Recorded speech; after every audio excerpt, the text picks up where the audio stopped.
Hi, Barbara Liss here, Montana Bliss Artworks, and today I am going to be finally trying out the Pal Tiya product. And it's a type of concrete product that you use thinly to coat an armature. I don't really work that way. I work more in a solid concrete product, but today I have a reason to be using the Pal Tiya. I have this fabulous piece of coral that was gifted to me, trying to decide how to incorporate that into a sculpture. I have these hands, Halloween props, but they are the perfect size for holding my piece of coral. Today I will be using Pal Tiya to coat the styrofoam. The next step of preparing these hands is wrapping them in tin foil. Pal Tiya likes all the little grooves that you get from the tin foil. So your armature can be cardboard or wire, whatever you'd like it to be, but they recommend then covering it with tin foil so that you provide a good surface for adhesion. I will be securing that with the hot glue gun, otherwise the fingers can just slide right off. So just shaping it now, and then we'll come back and glue it into place. And I will be done when I finish both my hands. One hand with foil, and I'm mixing up my first batch of Pal Tiya. It's very fibrous. You can see the fibers, and that's what the magic is in this product. And I am clumping it together. I did add colorant. It's only good for about 15 minutes, so making small batches is important.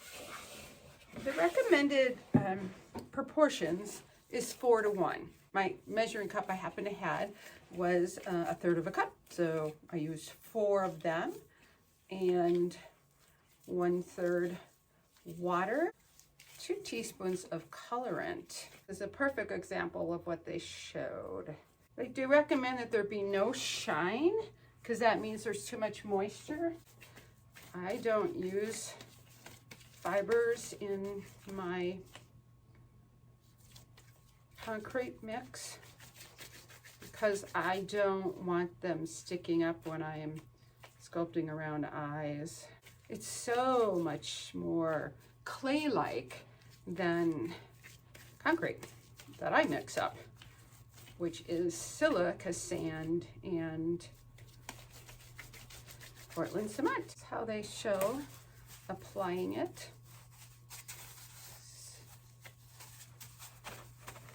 Okay, well, I have finished covering my first hand. Here it is.